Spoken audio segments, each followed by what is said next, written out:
All right, everybody. Welcome into KBO Chats Live. I'm Sam Pasco. That's Eric Halterman here. We're talking to you everything about the KBO. I try to do it under 20 minutes here so you get to move on and make some picks for tonight real quick, really easy. Eric, we got a great slate tonight, beginning of a brand new KBO week. Let's take a look at the RotoWire website. Tell me, what game are you most excited for? What series are you most excited for out of these five? I think that would be the Bears versus the Wiz. It's an interesting matchup for several reasons. The Bears have made 5 straight Korea series. The Wiz have never made the playoffs in their entire franchise history, which only stretches back 5 seasons. Also, the Bears have a far better record this year, but if you look at their run differentials, they're actually completely swapped. The Wiz, I think, are scoring 9 runs more than their opposition, and the Bears are allowing 9 more. So it's going to be a really interesting test of, can they keep up can both sides, are they going to keep up their actual win-loss record level of performances, or are they going to regress? And are we going to see the Wiz actually have a good series against a team that's been absolutely dominant for the last 5 seasons? We'll have to see. It should be a good one tonight or tomorrow morning, whenever the time zone checks out. But speaking of pitchers, this game has one of the better matchups. And taking a look now at the RotoWire starting pitchers, we have the whole projected starters for this series. In this show, we're just talking about this 3-game series, so you don't have to worry about these guys over here. We're just focusing on this Tuesday through Thursday series. And we got Despanier in that Wiz Bears series you mentioned. 1.69 ERA, pretty solid. Are there any other pitchers that you're looking out for overall? I'm seeing Aaron Brooks. I'm seeing Warwick Sappold. Who's exciting you right now? Yeah, it's an interesting one tonight where Despaigne is really the only one that you could call anything close to an elite arm. He's been quite good this year with that 1.69 ERA and a whip under 1. It's a pretty pitching light series overall, but you do have a few names going tomorrow, like Casey Kelly and Sappold and Aaron Brooks going on the 3rd game of the series, as you mentioned, Drew Rachinski as well. But overall, it felt like it was a little bit lighter on pitching. I think we're going to see more of the aces going Friday and Saturday. And one of the guys I circled here is Adrian Sampson for the Lotte Giants. He just is making his comeback start now because of under quarantine and all that whole situation. But is he someone that could be a second ace behind Straley and could potentially sway a series here, game 2, when they face Kia? Yes, I think eventually he has a good shot to be one of the Giants' better pitchers. Hopefully that number 2 they're looking for. He's only made 1 appearance so far this year, and he only went 59 pitches. So I'm not expecting much more than, say, around 80 in this one. So I'm not sure if this is necessarily the week to use him, but he's definitely somebody I'm keeping an eye out for going forward. All right, so that's what we're looking at pitcher-wise. Is there anyone else notable that you're looking forward to either for today's games or Wednesday or Thursday's games that you are looking for in a fantasy perspective that you're like, this guy's going to anchor a lineup? Well, Eric Jokic is the one guy we haven't mentioned yet for the Heroes. He's making his case as the best pitcher in the league this year with an ERA under 1.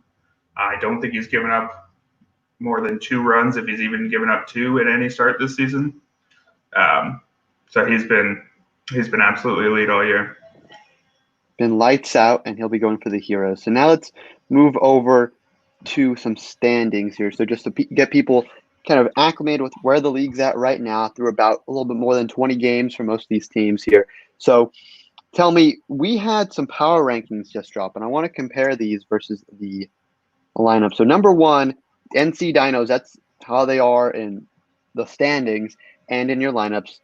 Was this just a no-brainer for you? Dinos 18-5, 9-2 at home, scoring 6 runs a game, preventing runs like anything, only 4 runs allowed. Was this a no-brainer at the top position, or was there any consideration for the Twins or Bears? It was a no-brainer for me. I mean, if you lead the league in runs scored and runs allowed, it's hard not to be the top seed. I saw Daniel Kim on Twitter. He's been one of the best Korean reporters for KBO, especially for English-speaking fans. He actually released some power rankings that had the Twins number 1. I think his argument was mostly they were better last week. The Dinos did lose 2 to the Lions over the weekend.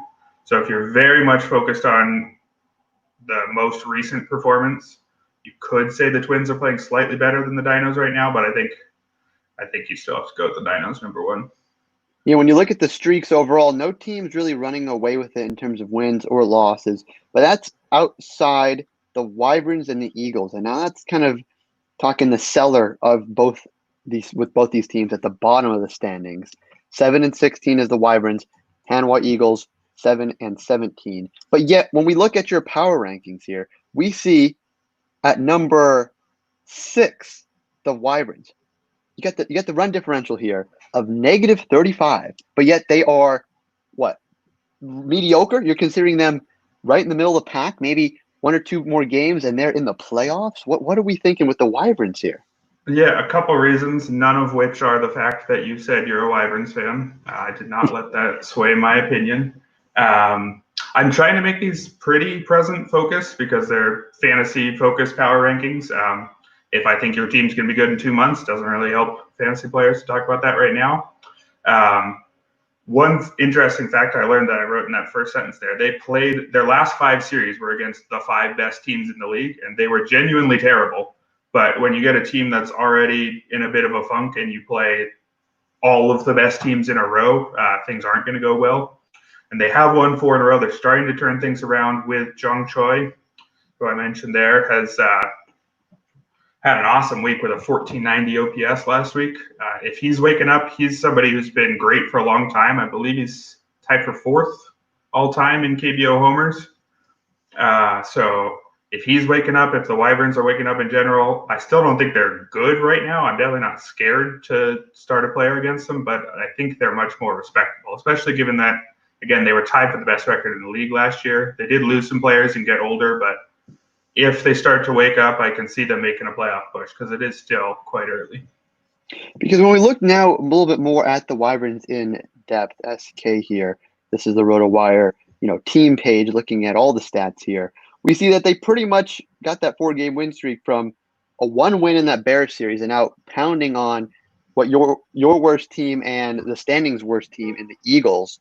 Did that not sway your opinion a little bit? Maybe that it's just, they beat up on the bad team and now suddenly they're 6th best team. Do you think there's any sort of bias there, or do you think they're actually turning things around?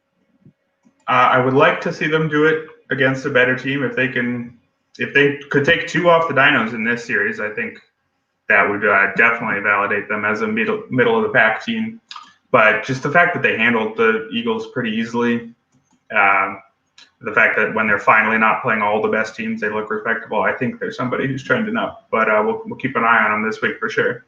If they go 0-6, they'll be right back down. Right back down there, and they have some decent offense too, scoring at least 6 runs in that Eagles series. So, hey, we'll see. Maybe they turn it around in that Dinos series. So going back now, talking about the next game on our list, let's talk about that Lions game. Lions and Twins. The Twins are now the 2nd best team in the league, potentially the 1st, depending on who you ask. You have them as number 2. How confident in the Twins are you against a Samsung team that actually is playing a little role to David and Goliath that actually has taken down the Bears and actually has had some pretty good success? Yeah, the Lions do have a few wins, but they just don't have that many particularly talented players, and they're without one of their best hitters still in Jawook Koo and without one of their 2 foreign-born pitchers in Ben Lively. So they're not one of the teams at the bottom that I expect to be rising anytime soon. The Twins have been solid on both sides of the ball, pitching well, and having Roberto Ramos bat several times a game is a good recipe for success. But Ramos is going to be one of the biggest questions tonight because he left Sunday's game after colliding with a player on the base pass. They said it was a backside injury. Not sure specifically what that means. And apparently he wanted to stay in the game, so I wouldn't be too surprised if he doesn't miss time. But he's definitely someone to keep an eye on. If he does miss time, that's definitely a huge blow to the Twins because he's quite possibly the MVP favorite at this point. And that's for the entire league, not just the Twins MVP. We're talking the best player in all of the KBO when you look at some of the stats right here. Looking at 375 average. And that's impressive. And that's translated into wins for this Twins team. Taking a look at who they faced and how much success they have. A lot of W's. Do you think they can continue this pace now against the Lions and maybe even into the rest of the week and actually go for the Dinos at that top spot in your power rankings? If Ramos stays healthy, absolutely. That looks like they can beat anybody right now. I don't think they haven't lost a series since the first series of the entire season. So that's 5 series wins in a row, I believe. Or sorry, 7 series wins in a row. So they look like they can beat just about anybody. But again, if you lose an MVP favorite, that is a big blow. So we'll see what they can do without him. Hyunsu Kim, their outfielder, he would probably be getting more attention if Ramos wasn't playing. So if Ramos does miss some time and you want to own a twin, he's the guy to own. He's hitting .391, only 1 homer, but it's absolutely legitimate that he's got this good at bat. I mean, he was good enough to come over to the MLB a few years ago. He didn't do a ton stateside, but anybody who's even good enough to hold his own is generally going to be one of the better players in the KBO, and he's absolutely playing like it this year. And that home run power doesn't concern you. 16 RBIs, 14 extra base hits, which is great production. But in terms of actual home runs, is that something concerning in terms of fantasy-wise where you can make up for that production elsewhere in a lineup? Or do you think you really kind of need that from a player of maybe someone's like his price, Right. especially if he's not in the lineup? Yeah, I mean, you see all his doubles. You'd expect some of those doubles to become homers in the future. He's not an elite home run guy. His homers dropped along with everybody else with the D-Juice ball last year, but he's somebody I would expect to be putting up 20-something homers by season's end. Not a 40-homer kind of guy, but 20 homers with a very high batting average is worth his high price tag.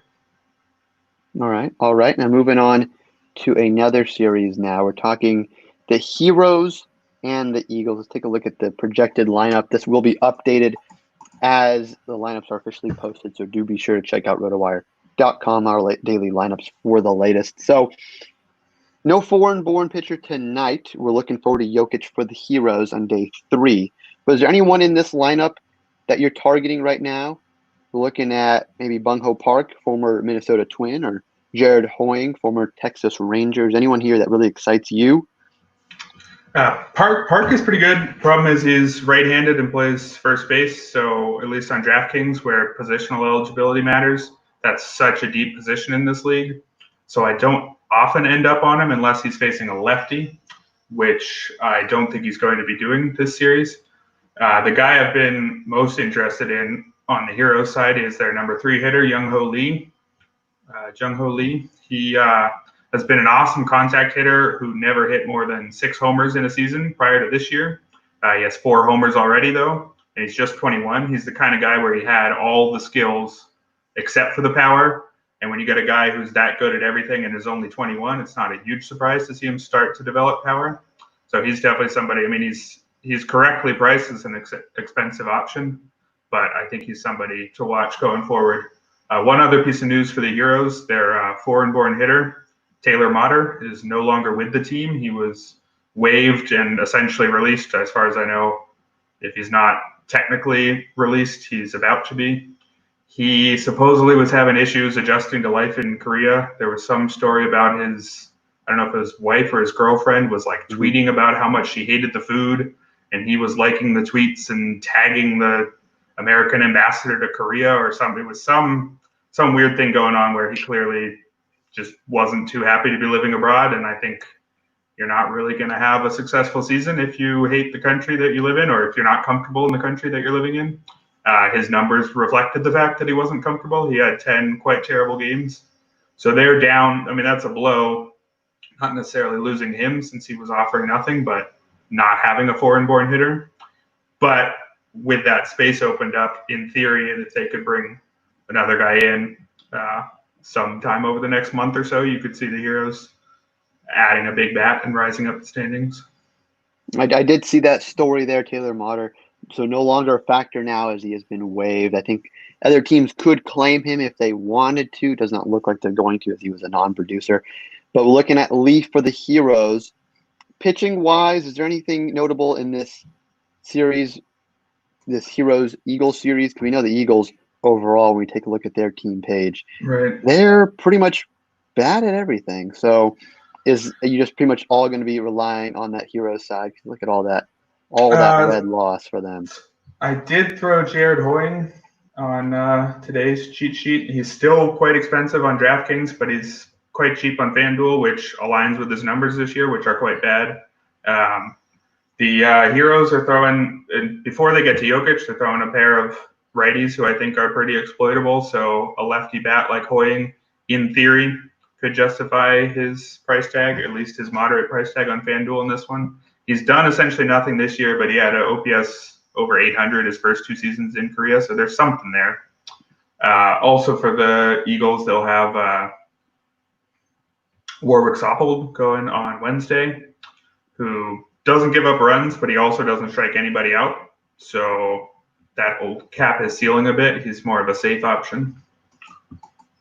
All right, so Hoying 225 batting average. You're saying that doesn't really concern you, that you would still include him because of that matchup potentially if you have the cap space in your lineup. So we'll have to see what happens there. Now moving on to another series. We talked the Wyverns, we talked about the Dinos. We're going to see Rzazinski tomorrow, not game 1, game 2. Giants, Tigers, Tigers, rotate Giants. Anything exciting here in the lineup? We got Preston Tucker, one of the best hitters in the league. He's always exciting. Is he going to be a pick for tonight? He absolutely deserves some consideration tonight. The Giants starter, Sewung Park, you can see right there with that 6.50 ERA, that looks pretty justified based on his underlying numbers. I recommended a Tiger stack tonight because I don't have any faith in Park at all. Pretty much all his underlying numbers back up the fact that he's really struggling this year. He's got like only 1 more strikeout than walk. And the Giants are also throwing somebody the rest of the series. They've got Adrian Sampson going in game 2, but I don't trust him to go particularly deep. And they've got another righty, Kyung Young No, going Thursday, who also seems like somebody you could stack against. And they're all right-handed, so I would expect to be using a lot of Preston Tucker this week, as well as their cleanup hitter, Hyungwoo Choi, who's another lefty who hits right behind Tucker. I think they make a strong 1-2 punch all series. Yeah, we're seeing those ERAs well over 5 and well over 6 for Park tonight. And you said you like Tucker and you like Choi. Is that correct for a stack, Kia Tigers? Yep. Kim, their number 2 hitter, and Na, their number 5 hitter. If you want a third member of the stack, either of them is interesting, though they will not get the platoon advantage. All right. And speaking of this cheat sheet, we got it here. Talking about pitchers, is Despaigne worth paying up for as the KT pitcher, the only foreign-born player pitching tonight? Is he worth it? I think he's by far the most trustworthy option. He is facing the Bears, which is a worry. But the Bears, as I noted there, they're only scoring 3.3 runs per game over their last 7. So maybe it's not the Bears offense that we saw earlier in the year. And Despaigne seems like he's good enough to shut him down. Mostly just I don't trust anybody else all that much. There's obviously some worry that everybody's on Despaigne, but if the Bears scare people off of him, I would definitely be on him over anybody else by quite some margin. He's been solid, but he will have a good test tonight against the Bears lineup. And top targets, staying in that Wiz game, you got Mel Rojas Jr. as one of the top targets. He was my DFS must start tonight. Are you in love with Rojas tonight? Because he's been on fire these past 2 series. He's been on fire basically all year. He's been on fire basically since he joined the KBO. This is now his 4th season. He has an OPS over 900 every single year. He would be most teams' best hitter. The Wiz are without Baeko Gong still, who's got, I think it was a wrist injury. But they've still got a potent lineup, mostly thanks to Rojas. And they've got an interesting matchup tonight. I want to talk about Hee-Kwan Yu just a little bit. He doesn't give up runs, but he sure looks like he should be. His whip is terrible, 1.73, and he's striking out less than 10% of opposing batters. Just about every single thing points to regression, except for the fact that he's a veteran who's done this before. So he's one of those guys where maybe he's got the secret sauce of outperforming his peripherals. He reminds me a little bit of late career Bartolo Colon in that he doesn't seem like he should do that well, but he is doing that well. He's also a big guy with a big personality. If you've been watching the ESPN broadcasts, he's the guy who they keep showing these videos of him dancing in some commercial over in Korea. He seems to be funny, and he seems like He's got a big personality and somehow puts up good numbers, but I don't know if I should trust it at all. Very cool. I have to say I've seen that. I like the big sexy comparison. Bartolo Colon hopefully making a comeback to a baseball league. We just want to see big sexy Yeah, we'll see. get back on the mound somewhere. Maybe the KBO. We don't know. Heroes, maybe they got an open spot now. We'll see. We'll see. Just rumors. But running up here on time, I did want to mention quickly injuries. Is there any sort of impact fantasy-wise in terms of impacting a stack or a top target? Wyverns are without Nick Kingham, but he was already pretty much a non-factor. He's going to be out till mid-June. Is there anyone else outside Ramos? We talked about him. Is there anyone else besides Ramos? Ramos is the big one. The other guy to keep an eye on is Chang So. He's the Heroes leadoff hitter. He's been banged up the last couple games. I don't know if he's missed a game or two. He's a strong leadoff man. He's hitting 321, 15 runs, 15 RBI. He's somebody I like to include in any Heroes stack. But I'm not sure if he'll be back. I don't know if he's expected to be back in this one or not. So we'll have to see Ramos. We'll have to see what else goes on. And then finally, to our Twitter Q&A here. How much do you care about home road splits with all the ballparks being closed and there's no fans? They're all so close together. You're having no fans coming in.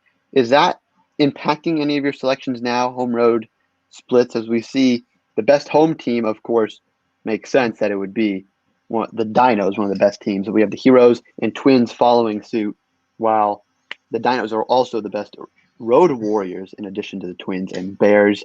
Is there any sort of dynamics you look at the splits there when picking out a lineup?